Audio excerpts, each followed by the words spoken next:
Lo que somos define lo que hacemos y queremos recordar qué somos como iglesia. Y hemos hablado varias cosas acerca de la iglesia, de nuestra misión, de la manera en cual nos cuidamos los unos a los otros. Y el día de hoy queremos hablar específicamente de un tema en particular y es la relación que tiene la iglesia con el mundo. La relación que tenemos con este mundo en el cual nosotros nos encontramos, vivimos. ¿Sí? ¿Cuál es esa relación que nosotros tenemos con la cultura en la cual nos hallamos? Entonces, permítame empezar con una pregunta, con un par de preguntas. Y la primera es, ¿qué es cultura? Cuando usted dice, esta es la cultura en la que yo vivo, ¿a qué se refiere usted con cultura, con esa palabra cultura? Costumbres, idiosincrasias, hábitos, identidad, ¿ok? Creencias, muy bien. Perdóname. Los tiempos, ok. ¿Qué diferencia hay, por ejemplo, entre la cultura latina y la cultura americana? ¿Qué diferencias ustedes han notado entre las dos culturas? ¿Los festivos? ¿Hay más festivos acá que allá? Ok, ¿qué más? Bueno, el idioma claramente crea una diferencia de cultura. ¿Qué otra cosa? Ok, los latinos somos más abrazadores, ok. Más amorosos en el sentido de que expresamos más físicamente el amor, ¿cierto? ¿Qué más? La comida es diferente, ok, muy bien. Fíjense que hay unas cosas diferentes. Ahora, ¿qué tal entre la cultura venezolana y colombiana? ¿Qué diferencias hay? Aquí que está Denny, dígame qué diferencias ha visto de país a país. Ah, ¿la arepa es diferente o es la misma? ¿Qué otra? El hablado, ok.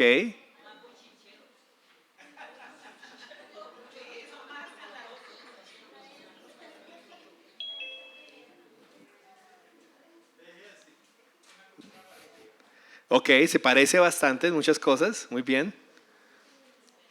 Ahora, fíjese en algo muy importante. Muchas veces usted no se da cuenta de su propia cultura hasta que no va a otro lugar, a otro país, a otra zona de Colombia y se da cuenta, uy, acá hacen las cosas diferentes, las hacen diferentes. Y un argumento que uno puede pensar inmediatamente es acá las hacen mal, yo las hago bien. Pero el que creció haciendo las cosas toda su vida de una manera dice, no, el que las hace mal es él, porque yo siempre las he hecho de esta manera. Y es imposible negar que nos encontramos en una cultura y que esa cultura te permea y a veces sin darte cuenta. ¿Sí? Algo tan sencillo como el volumen de la voz. ¿Sí? ¿Qué diferencia hay entre el volumen de la voz del cachaco y el volumen de la voz del costeño? ¿Diferencia o no hay diferencia? Pero cuando usted es de la costa y toda la vida ha escuchado ese mismo volumen de voz, ¿se le hace que está hablando duro? Normal. Eso no es gritar, eso es hablar normal, ¿cierto?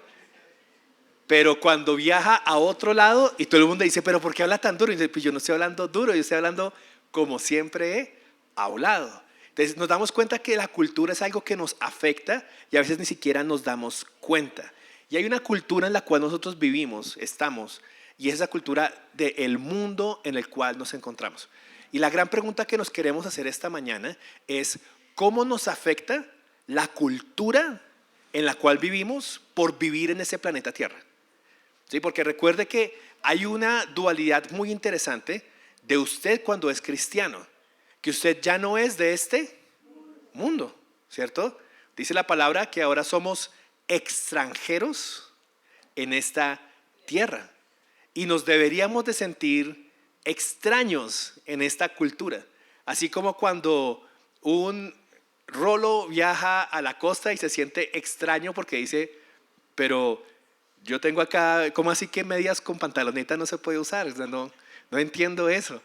O sea, ¿por qué tantos colores? Yo no necesito tantos colores en mi ropa, solo uno o dos.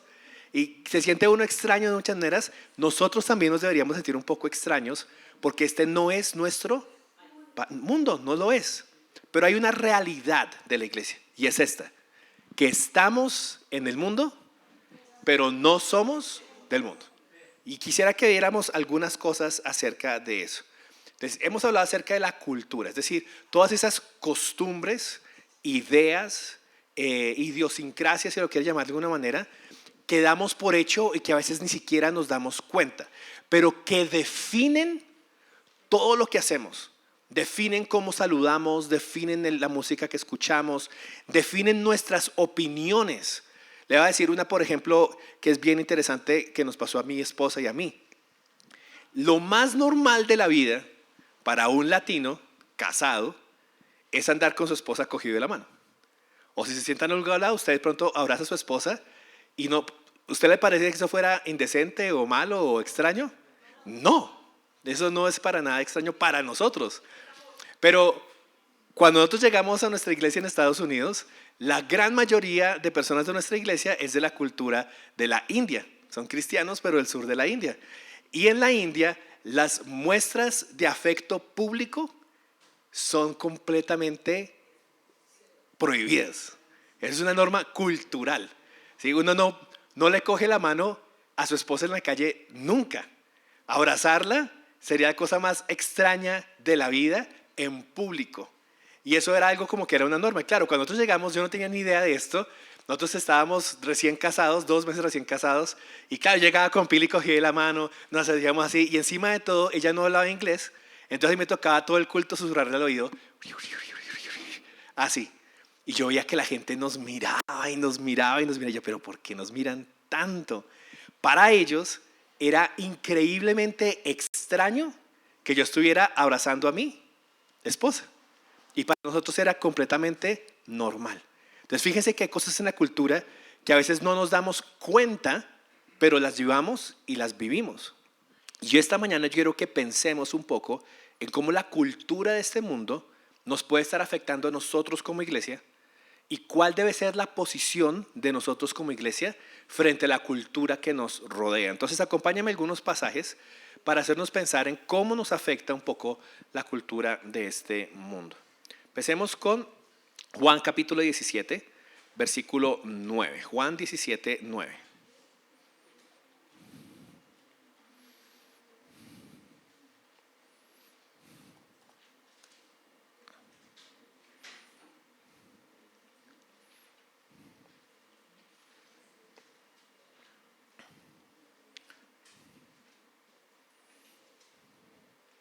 ¿Lo tienen?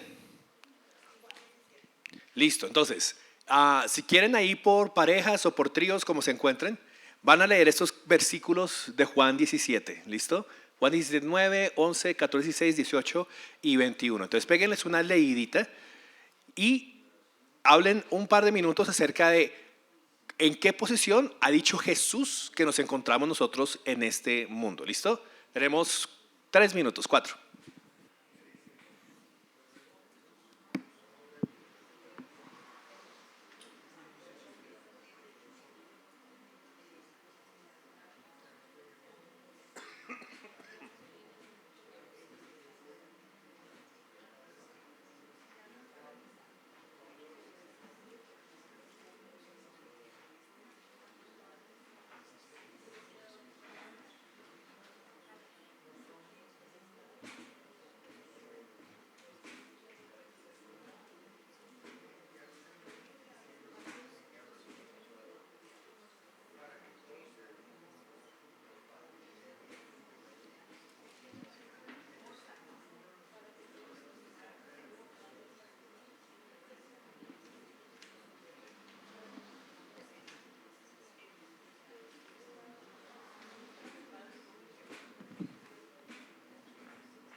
Listo, regálame aquí un segundito.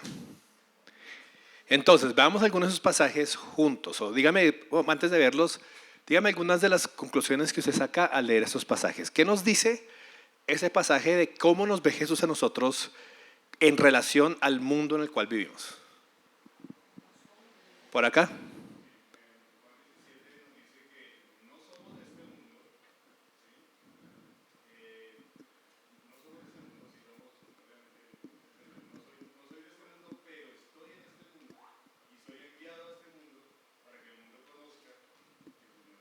Ok, me parece un buen resumen. ¿Sí lo escucharon? No somos de este mundo, pero hemos sido enviados al mundo. ¿Con qué propósito? Para que el mundo conozca que Jesús nos ha enviado. Por aquí viene una mano, Lenita.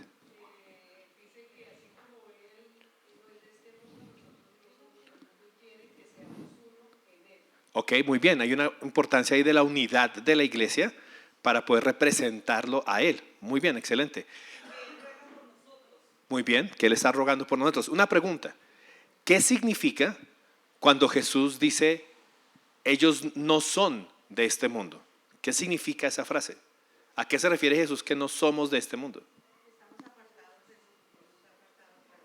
Ok, por un lado que estamos apartados de este mundo. ¿Y qué significa esa idea de ser apartados? Ser hijos, ser santificados, creyentes, luz, ser sal de la tierra. Ok, ok, muy bien. Entonces, veamos ese versículo. Versículo 9 nos dice esto. Yo ruego por ellos, no ruego por el mundo. Acá hay una diferencia. Ellos y el mundo. ¿Qué diferencia a las personas que Jesús llama como ellos, como los suyos, y los que son del mundo? ¿Cuál es la diferencia entre esos dos grupos de personas? Uno que son escogidos. ¿Qué más? Hay un propósito, sí, pero fíjese que lo que decía José es muy importante. Sino que los que me has dado, porque son tuyos. Entonces, hay una primera diferencia y es pertenencia. ¿A quién le pertenecen las personas? Hay personas que le pertenecen a Dios, que está llamando como míos, como propios, y hay otras personas que Él llama como parte del mundo, ¿sí? Como el resto de este universo. Ahora, ¿qué hace que una persona sea o no sea de Dios? Que haga parte de Él o no haga parte de Él. La salvación, ¿cierto? ¿Qué han hecho con Cristo Jesús? ¿Qué han hecho con la creencia de quién es Jesús? Es la marca diferenciadora entre las personas que son de ellos o del mundo, que somos nosotros o somos el resto. Entonces, fíjense que eso es muy importante. Ahora, vea el versículo 7, el versículo 8. Versículo 8 y desde el 7, me parece que es importante. ¿Alguien que me pueda ayudar a leer el 7 y el 8 en voz alta, porfa? Ahora han conocido que todas las cosas que me has dado proceden de ti, porque las palabras que me diste les he dado, y ellos las recibieron y han conocido verdaderamente que salí de ti, y han creído que tú me enviaste. ¿Vieron eso? Miren las características de las personas que son llamadas como parte del mundo, a los que Jesús está recibiendo como parte suyo, que han hecho algo específico con las palabras de Jesús. ¿Cuáles son algunos de los verbos o características que dice acá? Las recibieron, ¿qué más? Las entendieron o aceptaron, ¿y qué más? Y las creyeron. Fíjense que son muy importantes esas tres. Hay algo en particular de la iglesia, de las personas que son llamadas como parte de la iglesia, que es qué hacen con la palabra de Dios, qué hacen con la revelación que Dios ha dado. La han recibido, la han entendido, conocido y la han creído o aceptado. Entonces fíjense en esas tres palabras que son muy importantes. Ahora, ver en el versículo 11. Ahora nos está hablando acerca de Jesús y de nosotros. Ya no estoy en el mundo, pero ellos sí están en el mundo. ¿Listo? Entonces, fíjense que acá hay una diferencia. Que ¿Qué pasó con Jesús? Porque él decía, ya no estoy en el mundo. ¿Qué iba a pasar con él? Físicamente, él iba a morir y luego resucitar, y luego ¿qué iba a hacer? Ascender. Entonces hay un sentido en el cual usted dice, pero espérese, ¿Jesús está acá con nosotros? Sí, muy bien, la respuesta es sí, Jesús está acá con nosotros. Pero ¿Jesús está acá con nosotros? No. Entonces hay un sí y hay un no. O sea, físicamente, ¿está acá Jesús con nosotros? No, por eso dice, yo no estoy en el mundo. Pero ¿su espíritu está con nosotros? Sí. Y en el nombre de Jesús nos reunimos y la presencia de Jesús se hace real en medio nuestro cuando estamos como iglesia. Pero todos anhelamos ese maranata, ese momento donde Jesús físicamente vuelva y regrese, donde dice que le veremos como cara a cara, ¿sí? Donde veremos nosotros sus heridas, donde le veremos en su gloria y esplendor, donde caeremos postrados no solamente ante el nombre de Jesús, sino ante la presencia física de Jesús. Entonces, en ese sentido, Él ya no está en el mundo, pero ¿qué dice de nosotros? Ellos sí están en el mundo. O sea, físicamente, usted y yo vivimos en el planeta Tierra. Es imposible, usted no es salvo y de repente como que tiene su propia nube voladora como Saiyajin que pueda estar por encima de todo y levita por todos lados, sino que constantemente estamos viviendo aquí en esta tierra, vivimos en ella, estamos en ella, habitamos en ella. Dice nuevamente, y yo voy a ti, Padre, guárdalos en tu nombre, el nombre que me has dado, para que sean uno como nosotros somos uno. Entonces, ¿cuál es la petición principal que hace Jesús aquí por nosotros? Guárdalos, guárdalos. ¿Cómo así que guárdalos? Protegerlos, ¿ok? ¿Qué más tiene ese verbo guardar? ¿Perdón?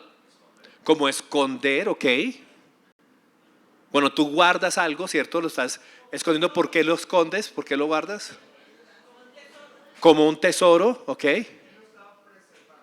Preservando, muy bien, ¿ok? ¿Qué cosas se guardan? Con cuidado. Los tesoros, las cosas importantes, las guardamos, ¿cierto?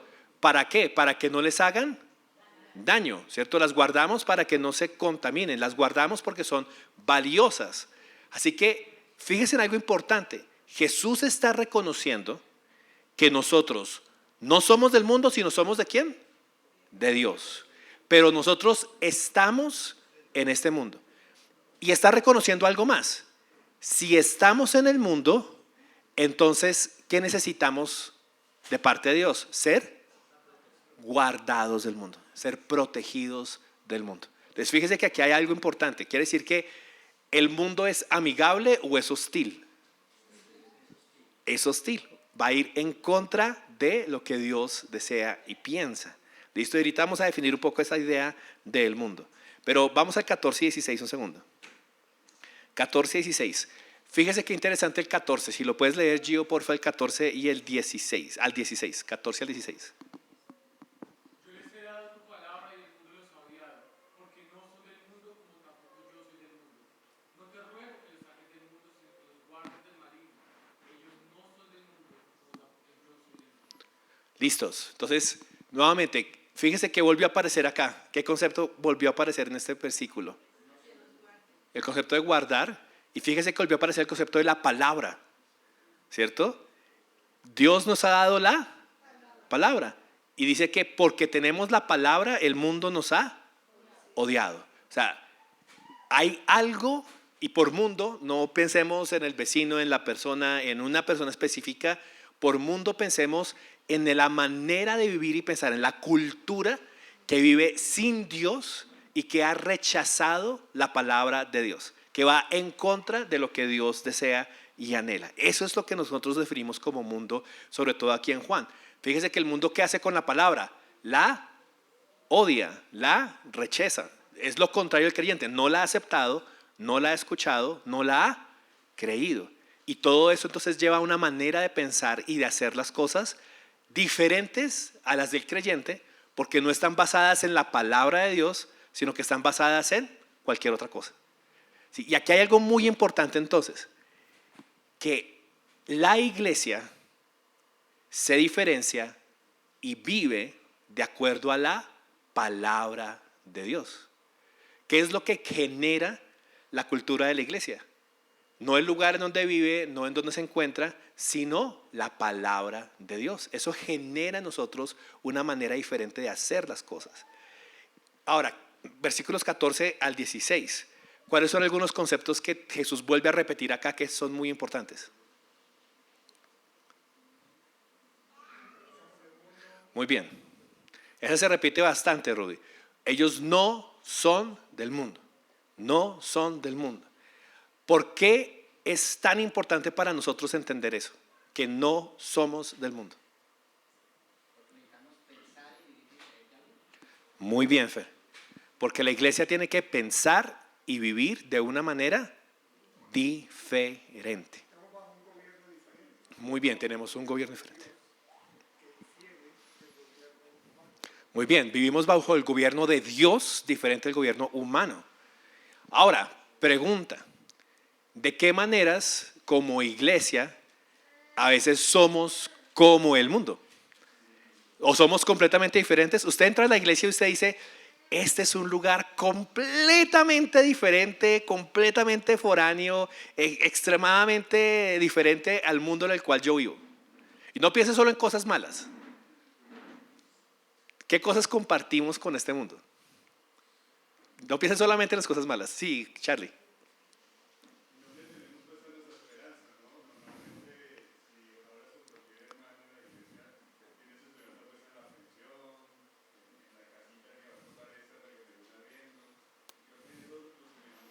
Ok, acá hay una manera de pensar interesante. Hay una manera de pensar que tiene el mundo entero, sobre todo de pronto nosotros como colombianos, acerca del futuro, de cómo aseguro mi futuro, ¿cierto? Aseguro mi futuro con mi pensión, aseguro mi futuro con la casa que voy a arrendar, aseguro mi futuro con esto. Y Charlie está diciendo muchas veces como creyentes, seguimos colocando nuestra esperanza y nuestro enfoque en esas cosas que aseguran nuestro futuro, aún por encima de Dios. Nos parecemos al mundo a veces en ese sentido. Muy bien, ¿qué otra cosa? Algo sencillo. Cuando usted está allá afuera, ¿en qué idioma habla? Esa no era una pregunta capciosa, sí, español. Bueno, pues Rodolfo a veces en inglés, pero los demás hablamos en español. Y cuando entra a la iglesia, ¿en qué idioma habla? Español. Hay una cultura compartida, ¿sí o no? Usted hoy se vistió muy diferente a como se viste todos los días cuando sale a la calle. Unos sí, otros no.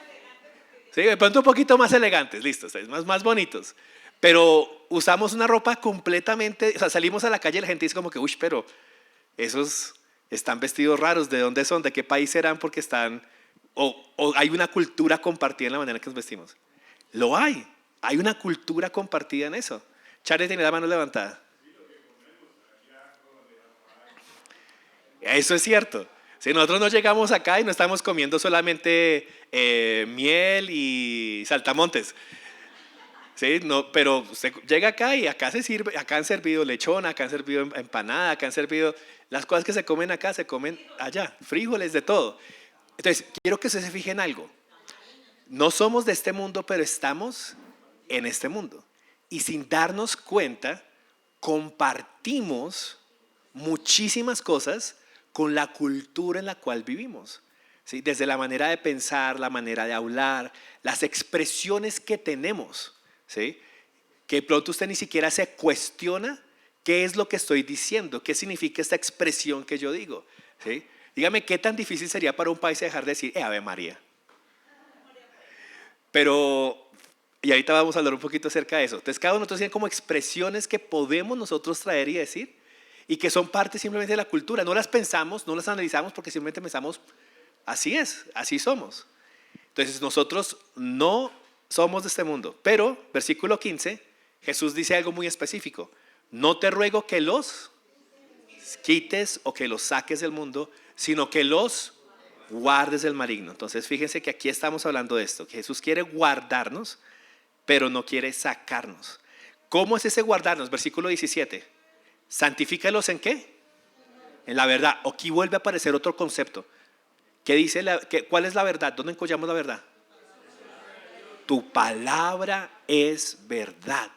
Fíjense en algo muy interesante. ¿Alguien se acuerda qué significa santificar? Apartar o guardar. Entonces, ¿por qué está orando Dios a Jesús? Porque el Padre nos guardara. Acá le vuelve a decir, santifícalos. ¿Cómo se santifica la iglesia? ¿Cómo nos santificamos como cuerpo para Dios? ¿Cómo nos apartamos y nos guardamos para Dios? Por medio de la palabra. Entonces fíjese lo importante que en este pasaje está haciendo y la identidad para la iglesia, lo importante que es la palabra de Dios. ¿Sí? Aquí no se trata solamente de la cultura en la cual vivimos, es que hacemos lo que hacemos porque somos colombianos, hermanos libres que viven en el 2020 y pico. No, tenemos que pensar que si hacemos lo que hacemos y somos lo que somos, es porque la palabra de Dios nos está guiando, indicando, transformando en la manera en la cual nosotros vivimos y pensamos. Miren el versículo 21. Alejo, ¿me puedes leer ese versículo fuerte, porfa? Uy, ¿no alcanzas? Listo. No la puedo hacer más grande. Entonces hay quien aquí al frente, José. Para que todos sean uno como tú, oh Padre, estás en mí y yo en ti. Que también ellos estén en nosotros para que el mundo crea. Muy bien. Entonces, fíjense que acá hay un propósito. ¿Cuáles son los conectores que está dando aquí Jesús? Las primeras palabras es un ¿para qué? Es decir, el propósito. ¿Para qué pide Jesús por nosotros? Para que seamos uno, muy bien. Y seamos uno, ¿para qué? ¿Con qué propósito? Para que el mundo crea, para que el mundo sepa que tú me enviaste. Excelente. Muy bien. Entonces, fíjese que hay un propósito detrás de esto. ¿Por qué Jesús no nos arrebata en el momento en que somos creyentes?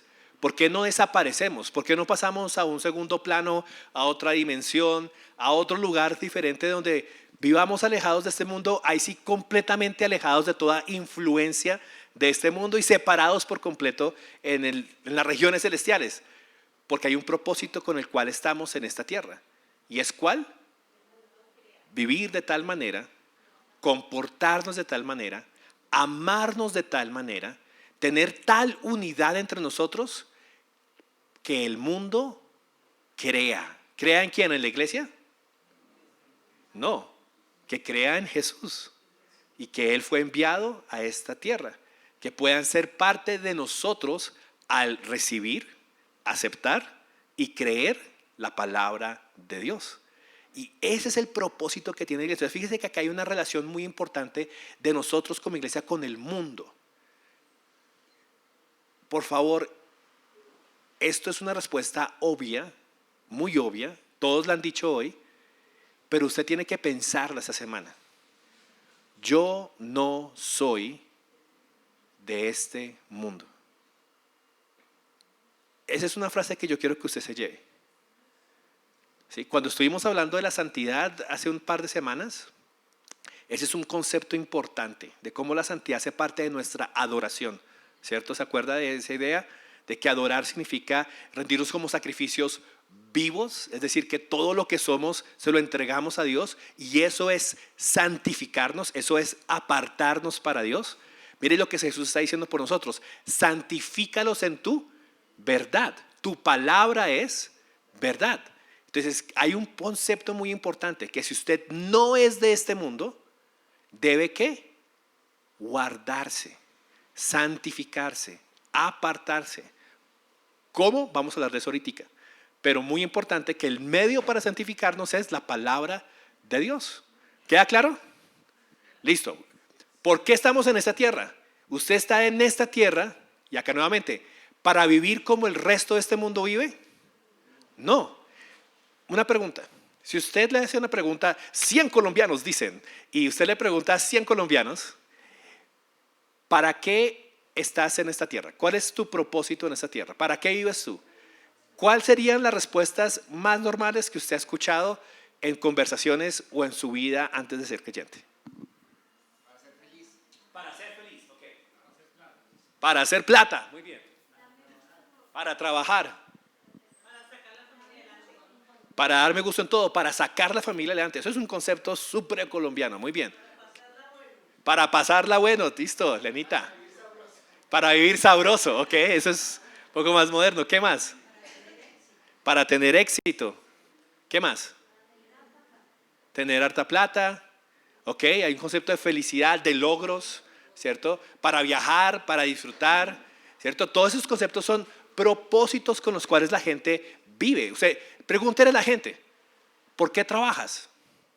¿Por qué trabajas? Trabajas un montón. ¿Para qué trabajas tanto? ¿Por qué trabajas tanto? Y eso es la gran motivación de la gente. No, porque quiero lograrlo, quiero salir adelante, quiero sacar a mi familia adelante. Súper. Ahora, no estamos definiendo ninguna de esas cosas como malas, pero quiero hacer una pregunta. ¿Debería haber un propósito diferente para los que son llamados iglesia, el cuerpo de Cristo? Debería haber. Ahora, si nosotros nos preguntáramos entonces, ¿para qué trabajamos? ¿Para qué comemos? ¿Para qué vivimos? ¿Para qué hacemos una cosa o la otra?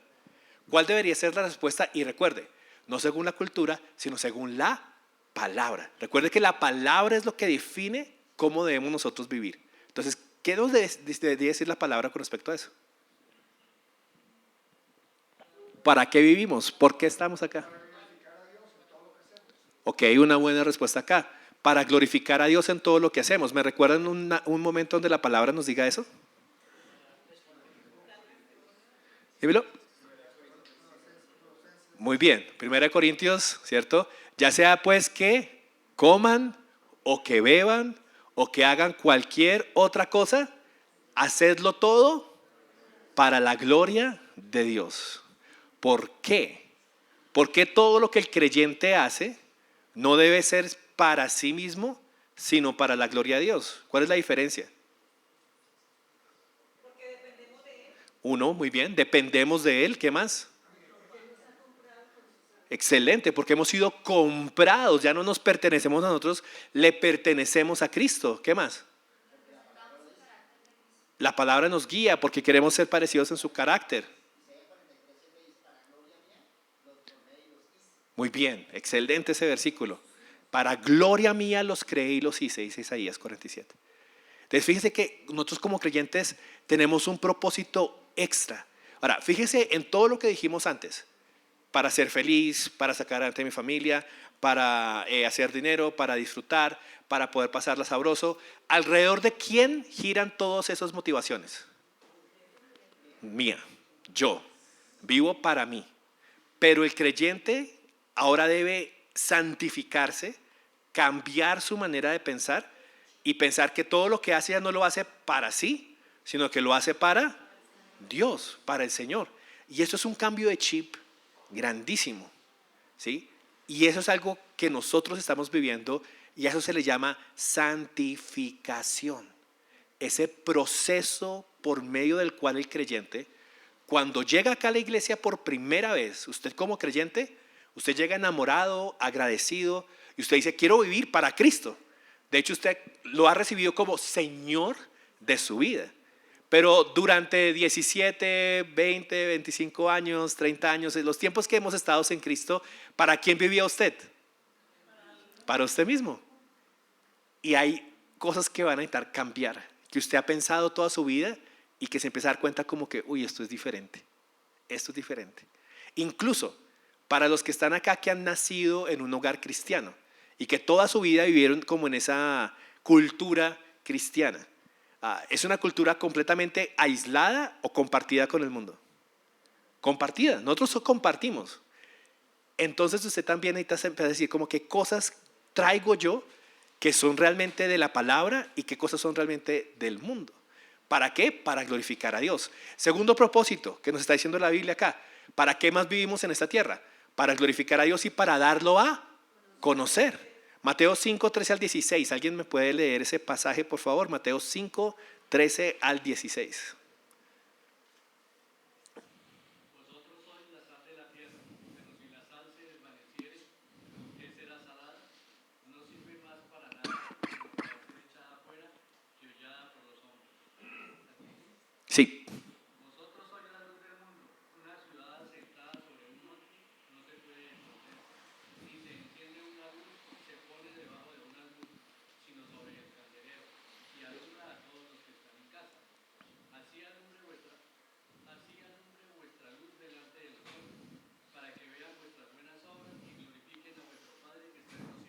Excelente.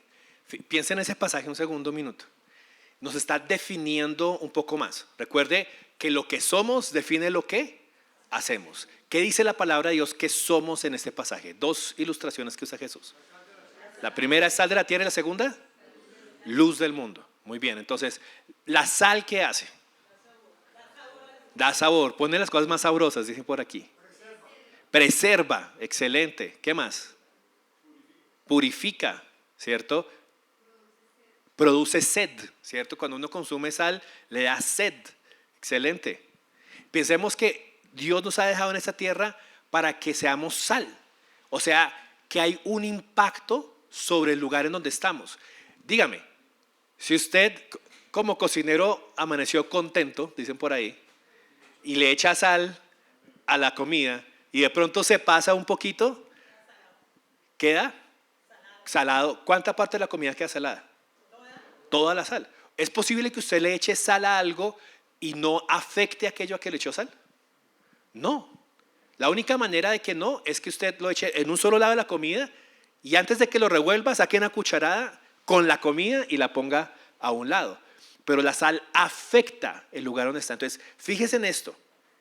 La posición de la iglesia no es de ser afectada por el mundo, sino de estar para afectar al mundo. Acá hay un concepto muy importante que le va a ayudar a definir sus relaciones en esta tierra.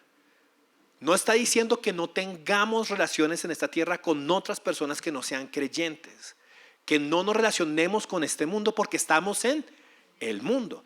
Debemos relacionarnos con el mundo, pero el creyente debe tener tal tipo de relación que lo que el creyente hace, dice y cree afecte a su alrededor y no al revés, que el alrededor afecte la sal. Usted podría decir, uy, le puse pollo a esta sal y la sal quedó sabiendo más polluda. ¿Le ha pasado eso alguna vez en una comida? O que usted diga, uy, tengo un arroz y le eché arroz a la sal y la sal quedó sabiendo a arroz. No, ¿qué efecto tiene la sal? La sal afecta eso. Usted le echa sal a algo y queda sabiendo más salado. Entonces es una relación de una sola dirección de influencia, donde la sal afecta aquello que estamos viendo. Y eso es muy importante. Ahora miren la segunda relación, la luz del mundo. ¿Qué contraste hay entre la luz y lo que no es luz? ¿Es igual? ¿Es lo mismo? ¿Es diferente? Hay una diferencia muy grande. ¿Es evidente o no es evidente? Es súper evidente, ¿cierto? Usted no puede decir como que estamos en oscuridad y prendí una luz y usted no se pregunta, ¿será que eso es luz o no es luz? Si usted está en lo oscuro y alguien prende una linterna, ¿usted reconoce que eso es luz inmediatamente? Inmediatamente lo reconoce, inmediatamente. ¿Y la luz qué hace con la oscuridad? Ilumina, la dispersa, la afecta. ¿Puede la oscuridad ahogar la luz? No. ¿Puede la oscuridad afectar la luz? No. La luz afecta la oscuridad. Entonces, fíjese nuevamente en el sentido, único sentido que tienen esas ilustraciones. De aquí para allá. La luz afecta la oscuridad, la luz la dispersa. La luz guía, la luz da esperanza, ¿sí? La luz nos permite ver que hay algo diferente alrededor nuestro. La luz nos ayuda a ver las cosas que hay a nuestro alrededor y nosotros somos la luz del mundo. Entonces, fíjense que hay una relación de la iglesia con el mundo, no está aislada. El pasaje termina diciendo, para que vean sus buenas obras y glorifiquen a su Padre que está en los cielos. O sea que la iglesia no puede estar escondida, porque si está escondida, no tiene manera de mostrar buenas obras. Hay una relación con el mundo. Entonces, pensando en esto, hay tres posibles posturas y tres posturas que la iglesia ha tenido alrededor de la historia en diferentes maneras y diferentes movimientos con respecto a nuestra posición con el mundo. La primera postura es aislarnos, es salir por completo del lugar en donde vivimos. Esa es una postura, por ejemplo, que sucedió con los monasterios. La vida monástica, ¿cierto? Empezó hace muchos siglos, pero ¿qué pasó con los monasterios? Los monasterios eran lugares donde la gente iba a aislarse. ¿Sí? Se iban allá, se quedaban, vivían allá. Todos los que vivían en el monasterio eran creyentes. Ellos hacían su propia comida, su propio queso, su propio pan, su propia cerveza. De hecho, donde avanzó el conocimiento, si usted quiere darle gracias a alguien por los quesos, el pan y la cerveza, déle las gracias a los monasterios, porque esos locos desarrollaron muchísimo de lo que hoy sabemos acerca de esos conceptos. Y estaban completamente apartados, aislados. ¿Alguno de ustedes ha visto en películas, televisión o documentales un grupo que se llama los Amish? ¿Sí? Que son los hombres, tienen esa barba así larga, que se visten siempre con un sombrero, que andan en carreta, ¿cierto? Ellos están completamente, número uno, aislados. Ellos han decidido vivir en comunidades donde solamente son Amish, donde todas las personas son Amish, donde el trabajo es solamente para Amish, donde se casan solamente entre Amish, donde no hay televisión, no hay electricidad, no hay cine, no hay ninguna influencia externa del mundo hacia ellos. Se visten de manera diferente. Si hoy viniera un Amish y entrara aquí entre nosotros, lo reconoceríamos inmediatamente porque estaría vestido totalmente diferente a nosotros. Totalmente diferente. Ellos están aislados. Han tomado una decisión de tener una postura frente al mundo de aislarse. ¿Listo? Creo que es una postura hasta que cada uno de nosotros alguna vez ha pensado y deseado. ¿No le ha pasado? Como que usted dice como que, uy, no, quisiera irme a una isla donde no hubiera nada de esto malo, nada de este mundo, nada de estas cosas que son tan terribles, y solamente estar yo con mi Señor y allá leer y cantar todo el día. ¿Sabe cuál es el problema con eso? Que el pecado no solamente está allá afuera, el pecado está acá adentro. El orgullo sigue afectando tanto a la persona que vive y va a trabajar todos los días a la oficina, como a la persona que está aislada y que está en su casa todo el tiempo leyendo la palabra, pero igual tiene orgullo. Eso no soluciona la influencia del pecado en nuestras vidas. Aislarnos es una posición. Ahora, la otra posición es amoldarnos, ¿sí? Es decir, transformar quienes somos para parecernos más al mundo. Eso significa amoldarse, ¿listo? Esa primera de aislarse, perdóneme, es lo que llamamos, en algunos libros se lo va a encontrar como una subcultura. Una cultura que está subterránea, que está por debajo, que es separada de la cultura en la cual se vive. ¿Listo? La segunda opción es amoldarnos. Ahora, pregunta, ¿de qué maneras usted ha visto que la iglesia en general, y estoy hablando también, así como dije que la iglesia, porque estamos hablando de iglesia universal, se apartó, ¿de qué maneras la iglesia se ha amoldado a este mundo? Ok, muy bien. Iglesias donde ahora se está propagando y predicando y aceptando la ideología de género. ¿Listo? Eso es una manera de amoldarse. Como todo el mundo está pensando de esa manera, nos amoldamos a ellos. Casi siempre la excusa para ese amoldamiento es que el amor, la aceptación, que la gente se sienta amada y bienvenida. Pero muy buen ejemplo, Gio. ¿Qué otra? ¿De qué otras maneras se amolda la iglesia?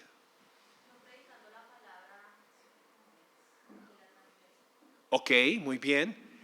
Cuando amoldamos el contenido de la palabra de Dios a lo que la gente quiere escuchar. Si la gente quiere escuchar solamente mensajes que lo levanten y que lo animen y que le digan, tú eres el mejor, tú puedes, sal adelante, vas a sacar tu negocio adelante, vas a conseguir tu apartamento. Estamos amoldándonos al mundo, sí.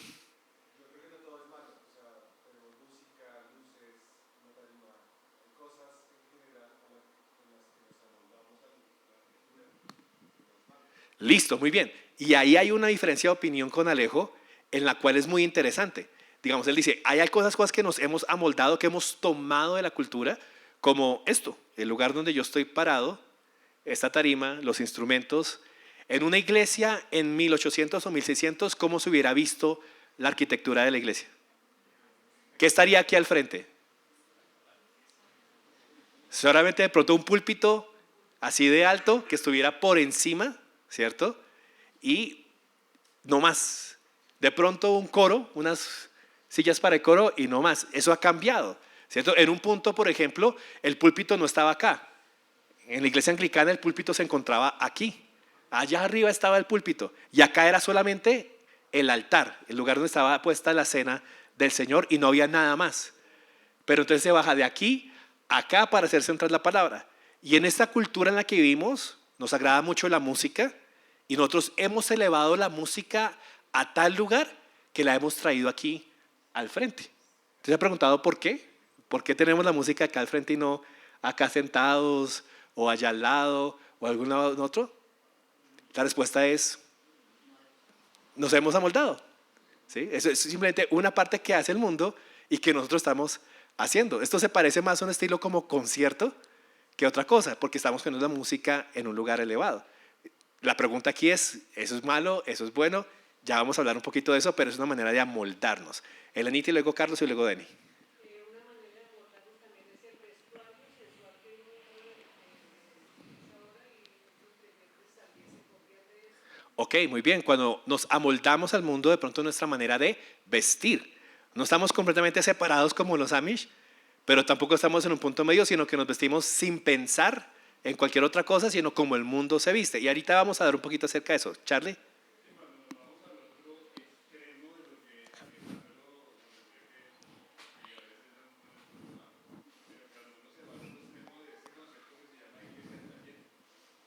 Muy bien, muy bien, muy bien. Esa es la segunda, amoldarnos. Entonces no solamente, no es una subcultura, sino sumergirnos en la cultura en la cual estamos. La tercera posición, creo que es la más bíblica, es afectar al mundo. Y es vivir una contracultura. Nos encontramos dentro de la cultura, pero claramente sabemos en qué cosas estamos en contra de la cultura que nosotros vivimos. Ahora, ¿qué determina eso? ¿Qué determina las cosas en las cuales vamos en contra de la cultura hoy en día? Muy bien, la palabra de Dios.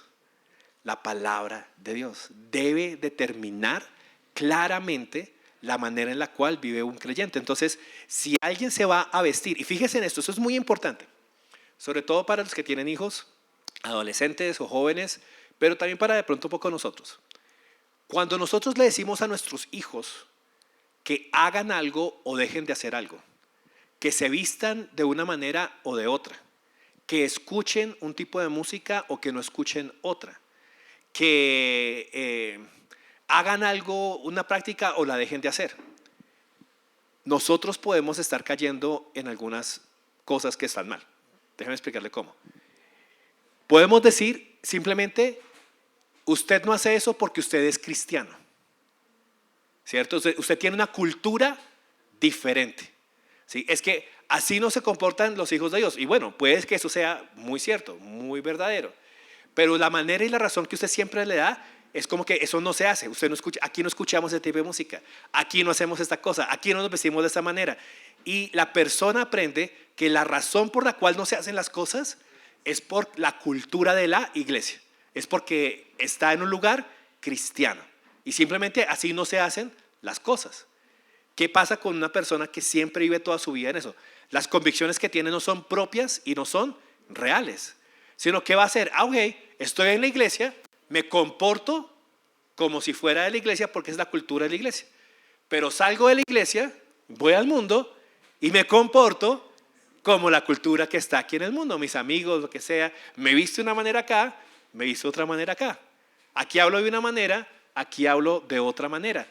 ¿Por qué? Porque no hay una base del por qué se hacen las cosas. ¿Qué acabamos de decir nosotros que es la razón por la cual nosotros cambiamos y somos santificados? La palabra de Dios. Entonces, fíjese lo importante que es que cada convicción que tengamos como cristianos de hacer lo que hacemos, es porque la palabra de Dios nos está indicando hacerlo. Nos está indicando hacerlo.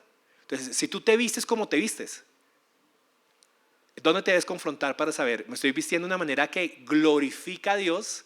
Fíjese, propósito número 1, y que habla al mundo y le muestra al mundo que somos diferentes. 2 razones para lo que hacemos, ¿cierto? ¿Qué me ayuda a saber eso? La palabra de Dios. La palabra de Dios dice entonces en primera de Ferney capítulo 4 versículo 5, y entonces el hombre tendrá que ponerse un pantalón ajustado a 2 centímetros de la cintura. ¿La palabra tiene algún pasaje así? No. O dice en segunda de Carlos capítulo 4 versículo 5, la mujer no habrá de ponerse una falda que se levante 2 centímetros arriba del tobillo. Tampoco lo dice, pero sí nos dice principios que son aplicables a las diferentes culturas en las cuales nos encontramos. Principios como el principio de la modestia, principio de santidad, principio del amor al otro, y que definen y afectan la manera en la cual nos vestimos y hacemos las cosas. Y esos principios nos deben afectar y nos deben cuestionar. No porque sea, y nuevamente fíjese, acá tenemos un conflicto de intereses, porque a veces yo tengo una cultura. Yo crecí en una cultura donde las cosas se hacían de cierta manera, y llega alguien y le está haciendo diferente y me choca. Y nuestra reacción inmediata fue como dijo Nacha, ese man lo está haciendo mal. Tiene que hacerlo como yo lo hago. Pero ¿quién es nuestro árbitro? ¿Quién es el que nos define?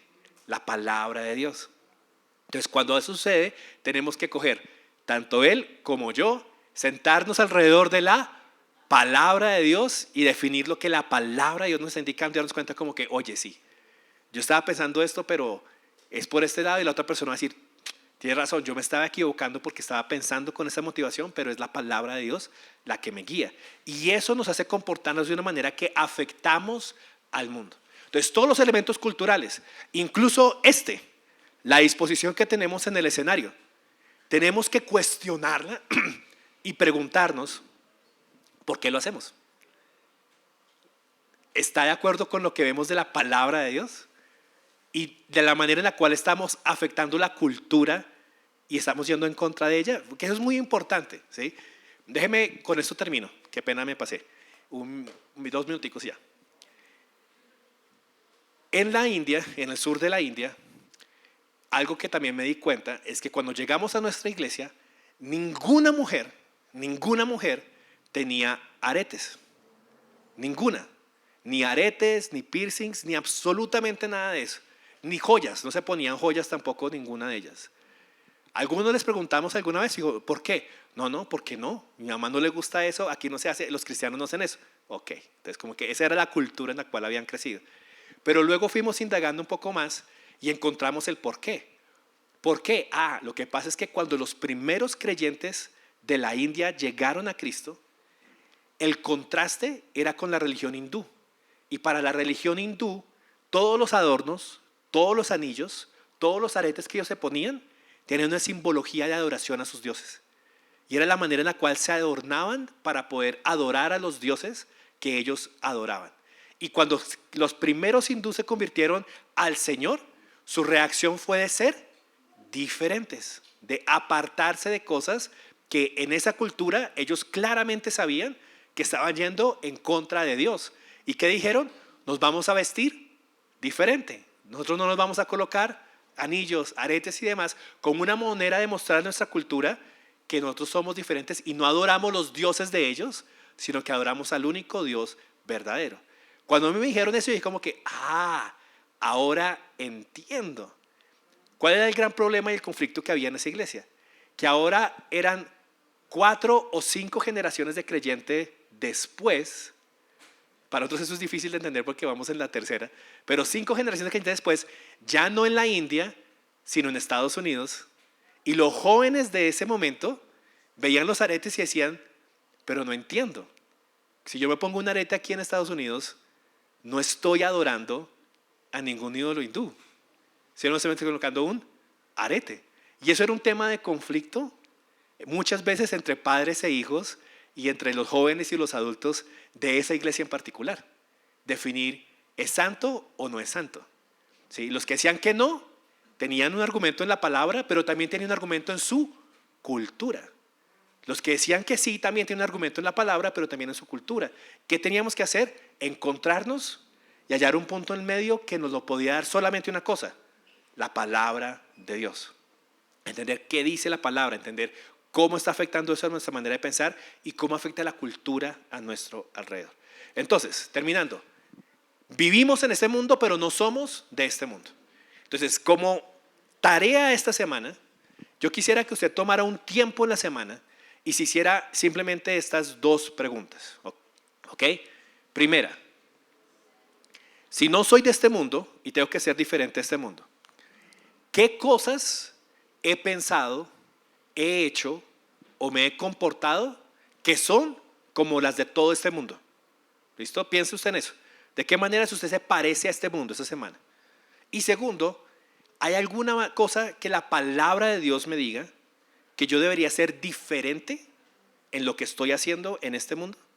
No porque sea cristiano, no porque sea una cultura, sino porque la palabra de Dios me lo indique. Fácil, ¿listo? Pensar en qué cosas me afectan por vivir en esta tierra.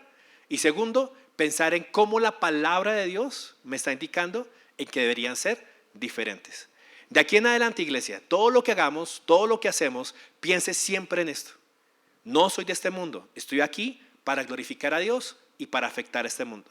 En su relación de trabajo, en sus relaciones de colegio, en su hogar, con su familia extendida, recuerde que su propósito siempre es ese.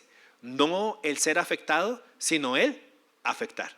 No el ser influenciado, sino el influir. Y que todo lo que hagamos muestre la gloria de nuestro Dios.